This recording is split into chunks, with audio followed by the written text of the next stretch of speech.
বাংলাদেশ জামাতে ইসলামীর আমির ডক্টর শফিকুর রহমান এবং দলটির শীর্ষ নেতৃবৃন্দ বিভিন্ন সময় যেমন আল জাজিরায় দেওয়া সাক্ষাৎকার ও দলীয় দলিলে উল্লেখ করেছেন যে কোনো নারী রাষ্ট্রপ্রধান, প্রধানমন্ত্রী, রাষ্ট্রপতি, প্রধান বিচারপতি বা কোনো সংস্থার প্রধান হতে পারবে না।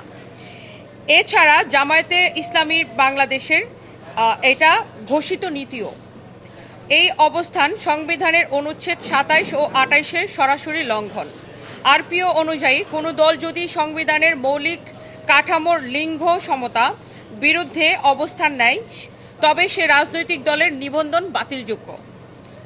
রাষ্ট্র পরিচালনায় নারীদের অংশগ্রহণের অধিকার কেড়ে নেওয়া একটি চরম অসাংবিধানিক আদর্শ।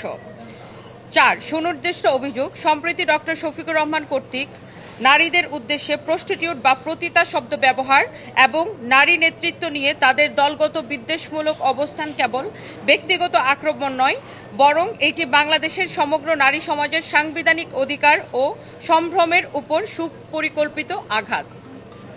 ৫.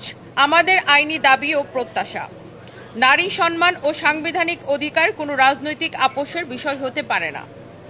এমতাবস্থায় আমরা নিম্নোক্ত দাবিগুলো উত্থাপন করছি: নিবন্ধন বাতিল ও পর্যালোচনা। সংবিধান ও আরপিওর শর্ত লঙ্ঘনের দায়ে বাংলাদেশ জামাতে ইসলামীর রাজনৈতিক নিবন্ধন বাতিলের বিষয়টি খতিয়ে দেখে দ্রুত আইনি ব্যবস্থা গ্রহণ করা। আইনগত ব্যবস্থা, ডক্টর শফিকুর রহমানের অবমাননাকর মন্তব্যের জন্য প্রচলিত ফৌজদারি ও সাইবার আইনে দ্রুত বিচার নিশ্চিত করা।